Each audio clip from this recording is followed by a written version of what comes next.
Chapter 5. Creating a Kick-Ass Brand. Earlier in the book I spoke about the idea that USP is dead, by which I meant that it is unlikely that your product will be truly unique. What you do have that is unique, however, is your story, your ethos, and eventually the culture of your team. If I reflect on my own experience of growing Super Jam, I'd say that all I really own is a brand. We don't have our own factory and our recipes are so natural and simple that anyone could make them themselves, so there are no trade secrets or patents to speak about. When you set up a business in the way that I am advocating in this book, it's most likely that all you'll really end up owning is a brand. You may well outsource many of the functions of your business to other companies and to freelancers, rather than setting up your own manufacturing or building a team. Because of this, it's super important that every decision you make and everything you do is helping to build your brand. It's of critical importance that your product, website, marketing, and everything else looks amazing. This is especially true if you're running a predominantly online business. The only way that people can tell the quality of what you're offering is with their eyes.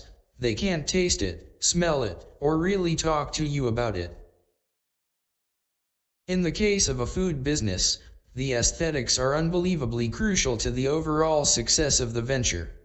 In the case of Super Jam, I learned early on that no matter how good the jam in the jar was, if it didn't look great, nobody would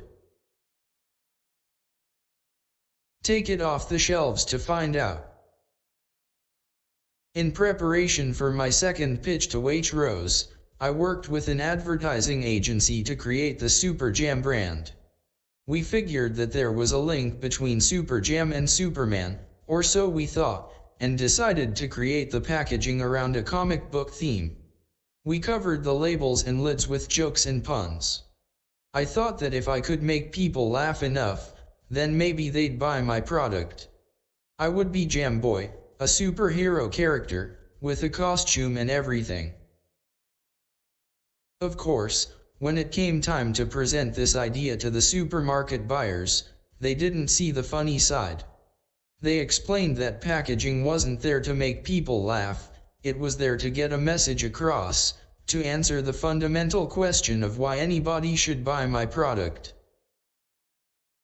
Even though I, and all of my teenage friends, thought that the comic book idea was hilarious, I decided to listen to the supermarket buyers, throw the designs in the bin and start all over again. When I was having this hard time with the packaging designs, I wrote to a number of companies that I thought had done a great job of designing their packaging, to ask for their advice. Even though their products were completely different to my own, there was inspiration I could take from what they'd done and lessons I could learn from their success. One brand that I learned from was called Method. They make cleaning products in the US and, I have to say, this was the first time in my life that I had any interest in cleaning products. But what I realized was that they had innovated with products such as toilet cleaner, products that usually are so ugly and badly designed that people hide them away underneath the kitchen sink and don't even think about them. They had gone against the grain and created something that was, in its own way, beautiful, something that people wouldn't be afraid to leave lying around their home for guests to see. Method's success showed me that, no matter what your product is, with good design and a fresh attitude it can look beautiful. Another brand that I got a lot of inspiration from, funnily enough given my new adventures in oats, was Dorset Cereals, a UK granola and muesli company. Their packaging is extremely simple, only using one or two colors and saying just what needs to be said. In fact, by being so simple, their brand is actually able to stand out in comparison to the really noisy, colorful brands like Kellogg's Cocoa Pops, sitting beside them on the shelves. But definitely the brand that I got the most design inspiration from was Innocent. They're a UK smoothie and fruit juice company who have completely redefined how everyone in this country thinks about packaging. On the back of their bottles and cartons, their tone of voice talks to consumers as if they are just chatting to a friend in the pub. This style has been copied so widely that it doesn't always wear well on every brand, but at the time it was pioneering. Have one message. I was able to meet with Dan Germain, the man who created the Innocent brand. He told me all kinds of things about packaging, but one thing he said really stuck in my mind. Too many people, he told me, try to say, here are 10 reasons for why you should buy my product. He figured that the key to success in branding was just picking one good reason and putting all of your time and energy into trying to get that one message across. If you make it really simple, then, maybe, when someone is spending half a second looking at your product on the supermarket shelves, they will get your message. And maybe, if they get your message, they may buy your product. Having taken on board Dan's advice, I realized that Super Jam just had to focus on getting its message of 100% fruit across. And since then, our packaging hasn't changed and has definitely been a key part of the company's success. So I would say that before you rush into putting pen to paper and designing your branding, you should absolutely crystallize in your own mind why someone should buy your product. An excellent way to think about this is to imagine what someone would say to their partner should they be asked why they've spent their hard-earned money on something. They might say, because it's great value for money, or because it's ethical, or because it'll help me to learn something new. For my oat mix idea, I think someone would justify their purchase to their partner by saying the reason they picked it up at the shop was because it comes in fun flavors. Now that you have such a simple summary of what you're creating, it'll be really easy to come up with a name, strapline, and overall look and feel for your brand. Without such a clear one-line summary of why someone should buy your product, you'll be stabbing in the dark. Picking a name. In my view, a lot of people fret over what to call their business. They spend weeks and even months trying to come up with the perfect name. The truth is, your name will always only be a word or a couple of words that don't really mean anything.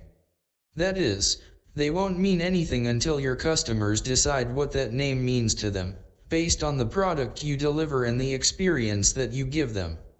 That's the point at which a mere word becomes a brand. So, having reflected on my own experience of spending many weeks racking my brain trying to come up with names for other ideas in the past, I believe you can do this much more quickly, with a little bit of help. My suggestion is just to pick a name that is catchy enough that people won't immediately forget it and, most importantly, that you can get a domain name for, without infringing anyone's trademark. There are a number of brilliant tools to help you come up with a domain name in seconds. Bustaname.com allows you to input all of the words related to your idea. It sticks them together and shows you which combinations are available as domain names for you to register. Namestation.com lets you run a competition, where real people brainstorm domain name ideas for you and you are able to select the one that you like the best. The person who suggested the one you choose wins a prize. I decided to use Bustaname for my oats business, since it offers an instant solution and I am, after all, working to a tight deadline. I put in all of the words that I can think of to do with my idea: oats, porridge, breakfast, healthy, great, delicious, fun, amazing, awesome, tasty, flavors, Scottish, exciting. If you need help doing this, you can very quickly put your ideas into an online thesaurus, which will instantly give you more options. I flick through the list of suggestions and immediately spot awesomeoats.com, which I think sounds pretty cute and fits nicely with my theme of making fun flavors of pimped up porridge oats. My childish sense of humor also thinks there's something funny about my first product being super and my second being awesome, or maybe I'm just not that good at coming up with names after all. Registering a domain name is super easy. You just need to visit one of the major domain registering sites. GoDaddy.com is the biggest, but there are hundreds of others and they very often have special offers, so shop around. What if your dream name is already registered? Just like the actual name of your business, I don't think the domain name is as important as people imagine, especially if most of your sales will come from offline sources. So don't waste time trying to find the perfect domain. If, however, you have your heart set on buying a domain that someone else already owns, there's a couple of ways you can go about it. Many domains are listed on after-sales markets, such as sedo.com, so you can check them out there. But usually the best approach is to contact domain owners directly, which is pretty easy to do by searching for the domain name on the who.is website. You can try negotiating hard via email. They will always start out with a ludicrous figure and, depending on the name, you should be able to beat them down to a few £100. I once managed to buy the domain name haggis.com, Scotland's national dish, in exactly this way, for only a few £100. I did have an idea to sell haggis online, especially around Burns Night and in America, but later found out that it has been banned in the USA since the 1970s, because it contains sheep's lung. Having since become a vegetarian, I have no plans to go into the haggis business now, but it did teach me the lesson that you can get your hands on great domain names more inexpensively than you might imagine. Trademarks. Some TV entrepreneurship shows would give you the impression that it's hugely important to protect your intellectual property, to file a patent and register a trademark. Chances are, however, that what you're doing isn't so groundbreaking that it warrants a patent, and registering a trademark is only really important when you're absolutely sure that your idea is what the market wants and you plan to scale it up. At this stage, I wouldn't worry too much about protecting your IP. Of course, if your business takes off, then you'll want to apply for a trademark, which costs a couple of £100. But, for now, I think it is an unnecessary distraction. What is important, however, is that you check you will not be infringing on someone else's trademark. In the UK, you can check on the Intellectual Property Office's website, www.ipo.gov.uk. Just do a quick search for the name that you have chosen to be sure that nobody else has already laid claim to the name or phrase you are hoping to use, within the product category you will be selling in. For companies in the US, you'll want to do a search via the United States Patent and Trademark Office at www.uspta.gov. Every other country has their own equivalent, and, if you are planning to launch your business in foreign markets one day, it will be worthwhile checking all of the relevant databases before you do. I run a very quick check of awesome in the relevant product categories for selling porridge oats and, thankfully, there's nobody using that name for anything. I'm all clear to register my domain name and start building a brand. Writing a strapline. Not all businesses have a strapline, otherwise known as a slogan, and it's not totally necessary, but you may well want to add one to your brand. If you don't decide to do it now, it's something that you can always add at a later date, to save yourself time for the present. It's basically just a sentence which conveys the whole point of your business existence in a second. What do you sell and why should someone buy it? It's a little tricky to change the name of your business after you launch, since people will start to get attached to it from day one. Your strapline, on the other hand, can easily be changed over time if you come up with something better or alter the message that you want to give your customers about your product.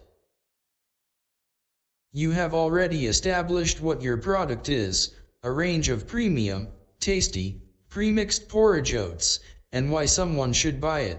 Tastes more exciting than the other brands.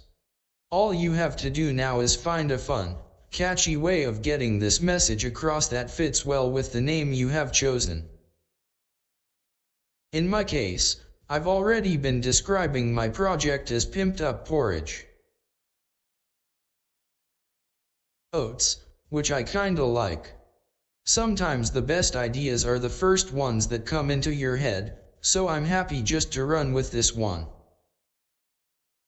But supposing I didn't already have an idea for a strapline, one quick approach would be simply to write down all the words related to your product, just like you have done to create a name, but perhaps expanding on the themes of this key message you want to communicate. Then try combining some of your favorite words, along with your brand name, to create something appealing. This will take a few attempts, but don't be afraid of throwing lots of things at the wall and seeing what sticks. Since this is something that we can change at a later date, you should only aim to come up with something that is good enough and just run with it. Creating a mood board. The most rapid way to kickstart the design process for your new brand is to create a simple mood board. This is where you collect a few images together that will give the designer a good sense of the look and feel you are aiming for. It's good to consider what other brands your target consumer may like to buy, what image it is that you are trying to convey, and what brands you think are doing a good job of getting similar messages across. I would say that the best sites to look at for inspiration are Behance, The Dial-In, Lovely Package, Designspiration, and Dribbble. These are all sites that feature designers' portfolios from around the world. You can easily search by theme, oats for example, substrate, such as cardboard, or category. Focusing on photography, logos, etc. To speed up the design process, it will be helpful if you can find some fonts that you like, which your designer can use. If you don't feel comfortable doing this, don't worry, your designer will of course be able to do this for you. Some good sites to look at for beautiful free fonts are fontfabric.com, losttype.com, and myfonts.com. If you have the budget for it, you can of course find paid fonts that are even more beautiful. You Work For Them is probably my favorite site from which to buy fonts. Whatever elements your brand needs to contain, try to create a mood board that captures a sense of what the font should feel like, what style the videos and photography should be, and what mood your color palette should convey. There are lots of online pin boards that you can use to collect all of your different inspirations in one place, so that you can easily send your designer a link to view your mood board. You can use Pinterest, or I personally like springpad.com, where you can clip elements from all over the internet or upload images directly from your computer. The point here is to translate your brand's one message, i.e. that we are making porridge fun, into images. This mood board can be used to help brief a designer, or, if you're planning to do the design yourself, can help to focus the mind on what style you need to create. Designers are visual people, so communicating with images will help to avoid the misunderstanding that can happen if you try explaining your vision with words. And, since we don't have much time, we need to make sure that the designer strikes a hole in one. You can see my Pinterest mood board at 48hourstartup.org. Hiring a designer vs DIY. If you're lucky enough to have some design skills of your own, it may be the case that you can create at least the initial version of your brand for no money, by yourself. The only caution that I would give is that I come across many people who had a go at designing their brand themselves, and ended up creating something that doesn't do their idea justice. Quite often, I meet entrepreneurs who show me something they have designed by themselves and ask me what I think. More often than not it is terrible, and I have a hard time telling them that their baby is ugly. Be careful that when you show your designs to family and friends they aren't just telling you what you want to hear, to avoid hurting your feelings. Try to show the work to people who can be objective about it and consider not telling them that you designed it yourself, so that they're even more likely to be honest with you. On these grounds, it is likely that almost every business will require the work of a designer to create a logo and a brand image that will be good enough to entice people to want to buy from you. No matter how good your product is, if the website doesn't look good or your packaging isn't attractive, nobody is going to buy from you to find out. This is definitely a part of the whole process that a lot of people are terrified by. They worry that designers are incredibly expensive and that they need to have some kind of special ability to know how to direct them in creating their brand. My advice, first of all, is to be very clear about what the message is that your brand is trying to communicate. In my case, I want to create one that says fun porridge oats. If your message is as clear as that, anybody stopping by your site, or picking up your packaging in the store, even if just for a few seconds, will get it. You would be amazed at how quickly you can find yourself a brilliant designer.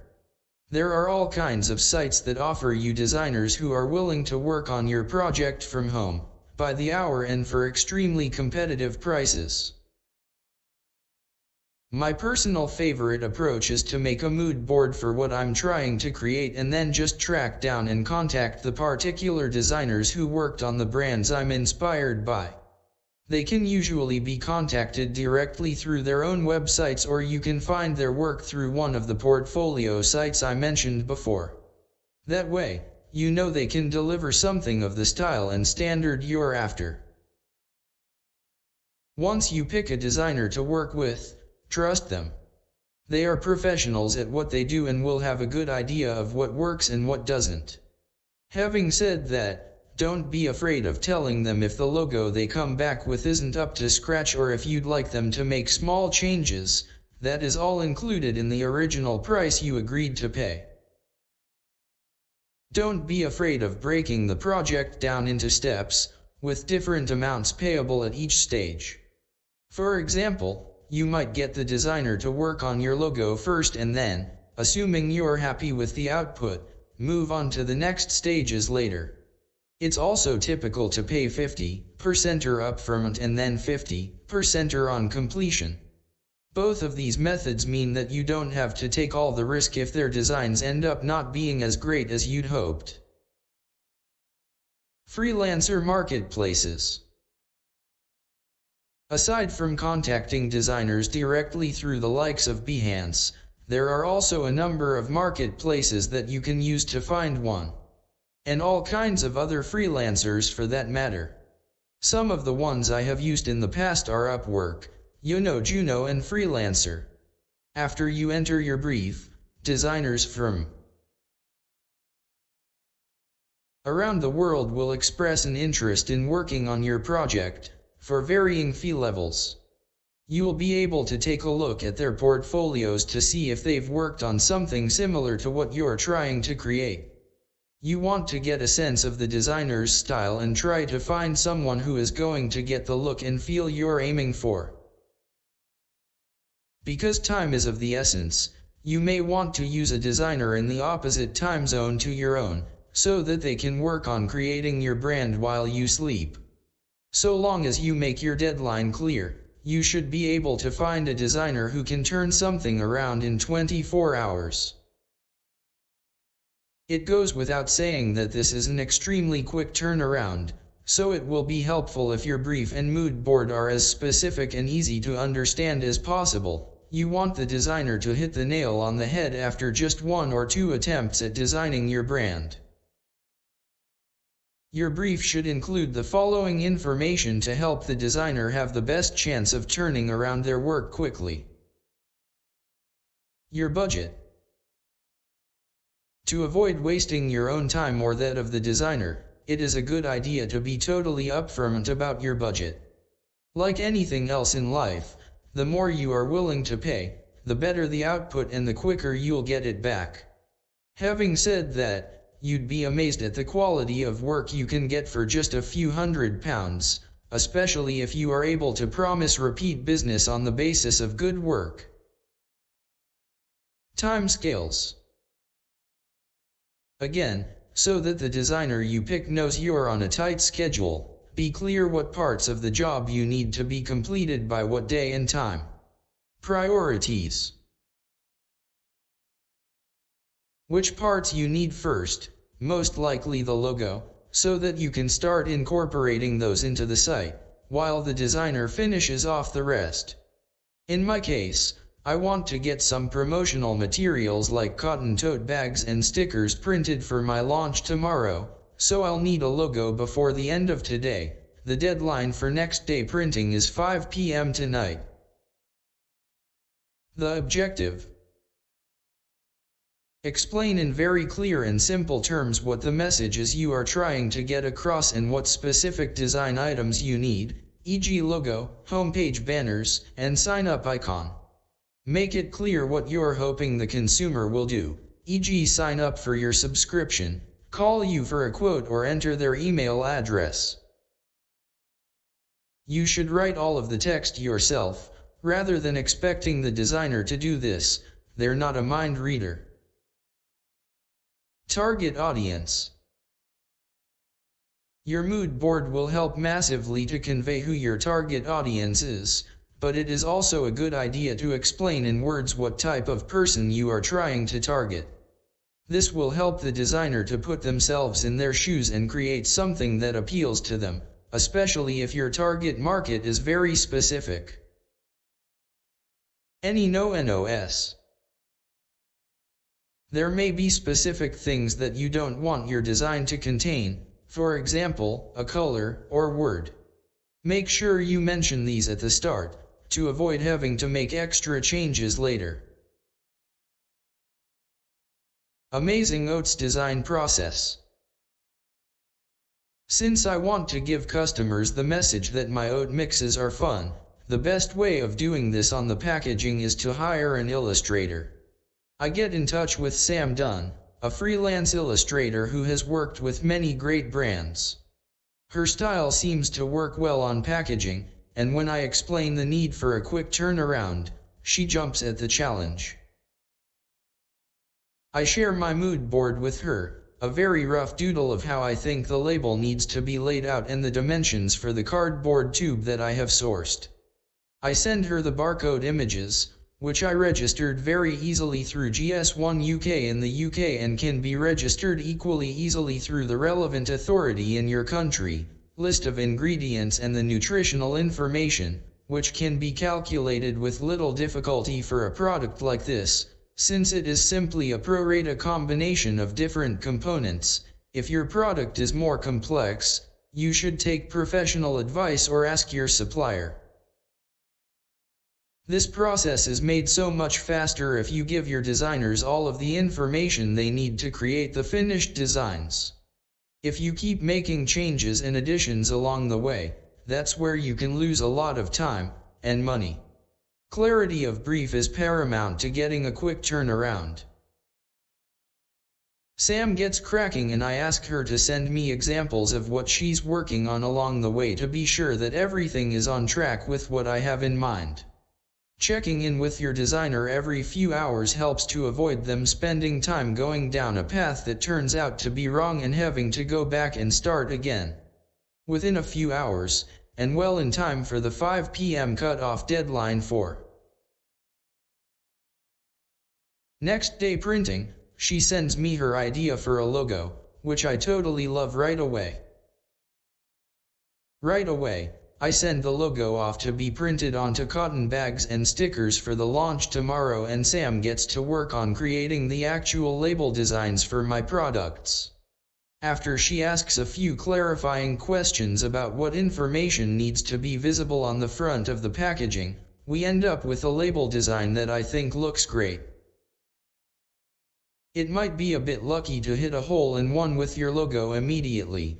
Don't be afraid of doing a few rounds of changes if it doesn't feel right. Just to be sure that it's a design that works on the finished cylindrical tube, Sam does a quick mock-up in Photoshop of what it will look like. This is an excellent way of ensuring that your design works in the format that it will eventually end up being used on.